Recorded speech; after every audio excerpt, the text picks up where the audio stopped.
आदम और हव्वा एक सुंदर बाग में रहते थे जो परमेश्वर ने उनके लिए बनाया था।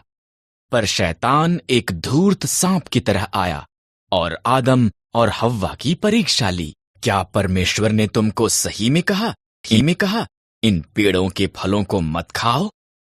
सांप ने हव्वा से पूछा। केवल बीज वाले पेड़ से, हव्वा ने जवाब दिया। अगर हम इससे फल खाएं तो हम मर जाएंगे। तुम नहीं मरोगे, सांप ने कहा।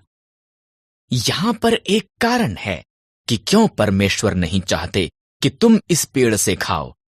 अगर तुम खाओगे तो तुम उसके जैसे बन जाओगे। जो वो जानता है तुम भी जानोगे।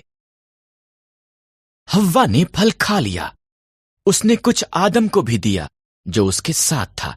उसने भी इसे खाया और एकदम से उन्होंने वो जाना जो उन्होंने पहले कभी नहीं जाना था।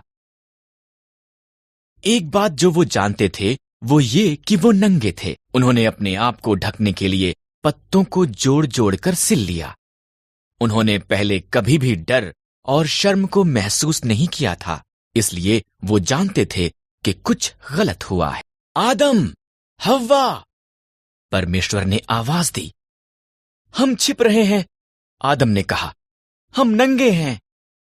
तुम इसलिए ये जानते हो क्योंकि तुमने उस पेड़ से खा लिया है। परमेश्वर ने गहरी सांस ली। तब आदम ने हव्वा को दोष दिया और हव्वा ने सांप को दोष दिया। परमेश्वर ने कहा, सांप, तू पेट के बल चलेगा। एक स्त्री का पुत्र तुझे हराएगा। हव्वा, संतान पैदा करना कठिन होगा। आदम, अन्न उगाना मुश्किल होगा। तब परमेश्वर ने आदम और हव्वा के लिए कपड़े बनाए और उन्हें बाग से बाहर भेज दिया। उसने एक ज्वालामय तलवार के साथ एक स्वर्गदूत को वहां पर रखा ताकि वो वापस ना आ सकें। पर उन्होंने इतना ज्यादा पाप किया कि परमेश्वर को दुख हुआ कि उसने उन्हें बनाया था। उसने पृथ्वी पर से हर एक को मिटाने के लिए एक जल प्रलय भेजने का निर्णय किया। यहां पर नूह नाम का एक मनुष्य था जो अन्य लोगों के समान नहीं था। नूह ने परमेश्वर से प्रेम किया और उसके आज्ञा का पालन किया। परमेश्वर ने नूह और उसके परिवार को जल प्रलय से बचाने का निर्णय किया। जल प्रलय के बारे में सावधान किया। उसने उसे एक नीची छत, 3 कोठरियों, एक खिड़की और एक द्वार के साथ एक विशाल जहाज बनाने को कहा। आज्ञाकारिता में नूह ने इसका निर्माण किया। परमेश्वर ने नूह को प्रत्येक जानवर की किस्मों में 2-2 करके लेने को कहा, एक नर, एक नारी।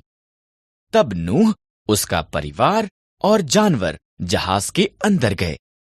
परमेश्वर ने द्वार को बंद कर दिया। 40 दिन और 40 रात तक बारिश आती रही।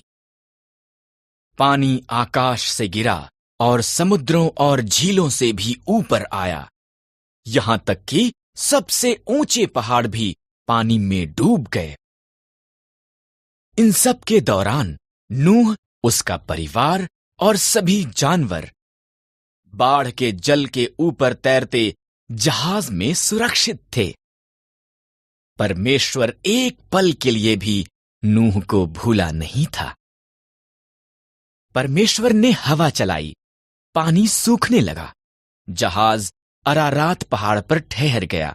नूह ने एक कबूतरी को भेजा।